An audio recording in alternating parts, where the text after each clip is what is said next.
Rap beef has been a staple in hip-hop culture for decades. When two or more rappers publicly diss each other through lyrics and interviews, often leading to a back-and-forth exchange of words on tracks, it's like a verbal fight with rhymes instead of punches, although sometimes it does end up leading to violence. Rap beefs can be entertaining for fans as long as they bring out the competitive spirit in artists and can result in some of their best work. But they can also escalate into real-life conflicts and even violence. Think of the legendary East Coast-West Coast beef in the 90s that ultimately led to the deaths of Tupac and Notorious B.I.G. But not all rap beefs have such dire consequences, and more have been resolved peacefully, such as the beef between Jay-Z and Nas. From its roots in underground battles to its role in shaping the careers of some of the biggest names in hip-hop, rap beefs are an integral part of the culture. Rap beefs used to be about showing off your lyrical prowess over the beats, but as time passed, its origins of leaving it all on wax were forgotten. Instead, social media platforms are now taking their place as the primary forum for the back and forth. The rap beef's origin story, however, is just as fascinating as the Twitter storms you scroll through today. In the 80s, rap was just another male-dominated music genre. But then, a 14-year-old girl from the Queensbridge housing projects changed that forever. The first lady of rap, Lolita Shante Gooden, better known as Roxanne Shante, was born and raised in the Queensbridge projects, the largest public housing complex in North America and one of the hubs of hip-hop culture. She started rapping at the age of 9, and at the age of 10, she earned $50 by winning a local rap battle contest. She started developing her abilities by taking on much older male opponents on street corners and eliminating them with her wit and razor-sharp tongue. However, doing the laundry changed everything, and the story goes like this. The Brooklyn hip-hop group UTFO released the hit single Roxanne Roxanne in 1984. In the song, Roxanne is harassed by the group's members as they take turns catcalling her and boasting about their rapping skills, until Roxanne finally agrees to go on a date with them. That same year, 14-year-old Roxanne Shante left her home and was on her way to do the laundry when she bumped into her neighbor Marlon Williams, a hip-hop producer under the name Marley Marl. He heard that she was a great rapper and asked her to record a few verses for a new track he was making using the beats from Roxanne Roxanne. But Shante was in a hurry and wanted to know what was in it for her. Since Marl worked at the Sergio Valente jean factory, she asked for a pair of jeans in exchange. He agreed. She recorded the verses off the top of her head and finished the laundry. The track was called Roxanne's Revenge, and for more than 4 minutes of rhymes dissing UTFO, Shante was laying out the reasons Roxanne wouldn't go out with them. His name is Kango and that is cute. He ain't got no money and he ain't got the loot. And every time that I see him, he's always a begging, and all the other girls that he's always trying to leg it.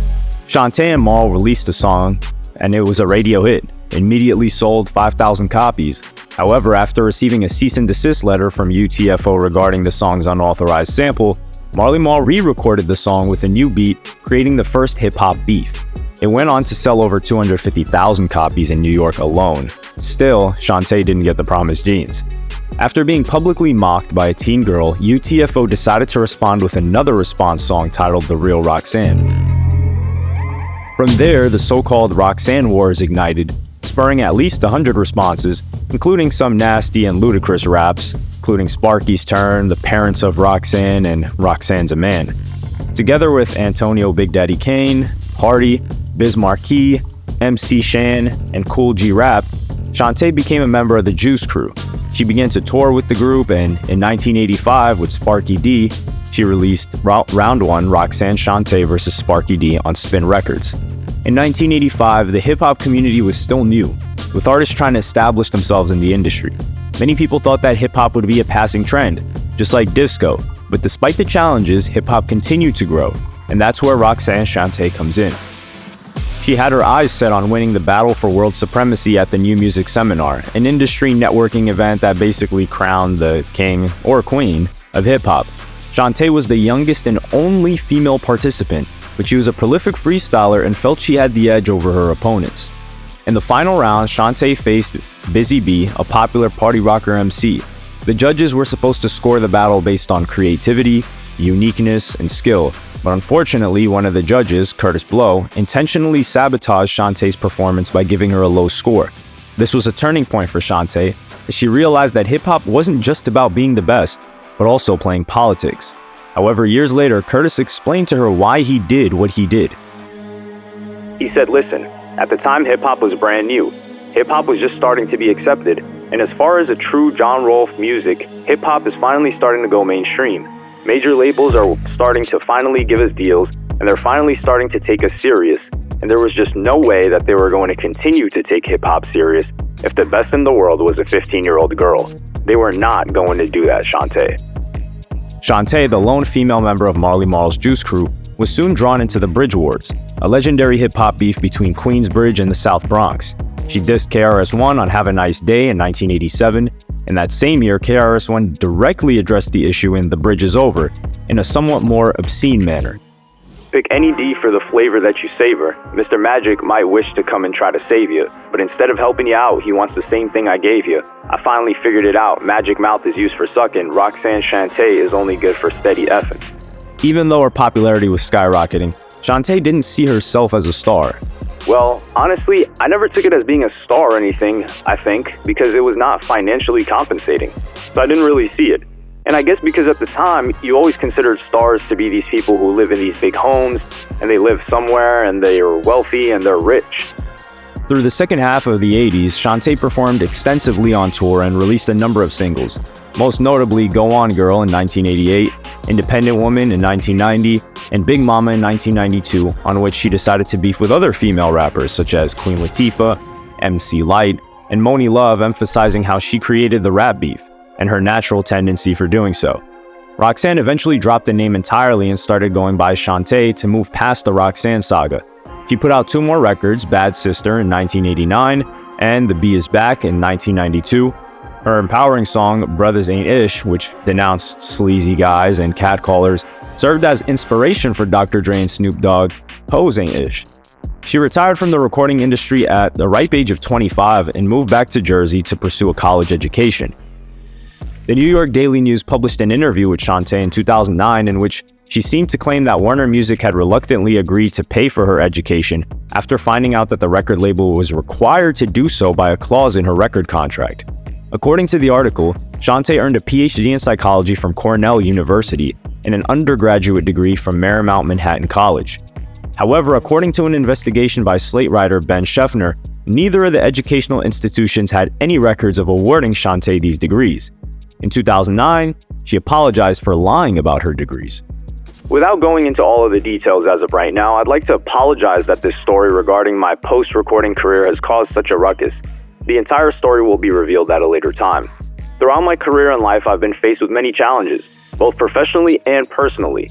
Like all of you, I'm human and may have not made the correct decision all the time. And like anyone else, I would like to think that my entire life or career is not judged by one error or mistake. Speaking of her challenges, Roxanne Shante didn't have an easy childhood. She grew up with 4 sisters. At the age of 12, she was placed in several group homes and had to endure being moved from one to another until she was 14.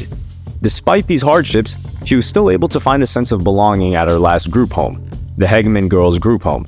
The friendships formed there created some of the strongest and most lasting bonds of her life, and even to this day, she cherishes the relationships formed during her time there and speaks highly of the positive impact the group home had on her life. She had a baby at the age of 15. Despite this early challenge in her life, she strived and took her son with her on tours. The crew made sure to create a child-friendly environment for her son, and Shante decided not to engage in harmful behaviors like smoking and drinking or attending after parties. She says the decisions she made for her son probably saved her life. He literally, I would say, saved my life as far as I'm concerned, because I watched so many fall at the wayside. Like Roxanne Shante, I couldn't drink because I have a baby, so I have to take care of him. Sadly, she experienced domestic abuse because the baby's father resented her for her growing popularity, and at one point the abuse was so severe that she was hospitalized. Her entire life story inspired the creation of a movie. It was 2016 and she was making a living in part by DJing and hosting events. Then one night while doing so in Philadelphia, 2 women started waving at her from the booth and asking if they could come talk to her. She was approached by 2 of them, Mimi Valdez and Nina Yang Monjovi, the producers of Fruitvale Station and Dope, who said they wanted to make a film about her life. Biopic Roxanne Roxanne debuted at the Sundance Film Festival in 2017, and the cast of the film wasn't a joke. Oscar-winning actor Mahershala Ali plays her abusive, much older manager and boyfriend, alongside Nia Long as Shantae's mother, and Shantae Adams, a newcomer who plays Roxanne. A new feature film from Netflix, co-produced by Pharrell Williams, focuses on her teenage years as she enters a brand new cultural era. And in the era of Me Too and Time's Up, it's also a story about a young Black woman fighting to make a creative statement in an exploitative, male-dominated music industry and in a society that rarely valued people like her. Shante may not be as busy making records as she once was when she was just a teenager, but she's relatively active in her local community. Along with her husband, she runs Mind Over Matter, which is a foundation that supports young girls between the ages of 13 and 18 who are at risk of dropping out of school. And despite retiring from the music industry, she continues to make occasional appearances and is extremely happy to share her turbulent life with the world if it helps others. Her influence on the hip-hop genre cannot be overstated, despite the fact that it's very severely understated, as she paved the way for countless female artists to follow in her footsteps and was the original hip-hop beef. Make sure to subscribe for more.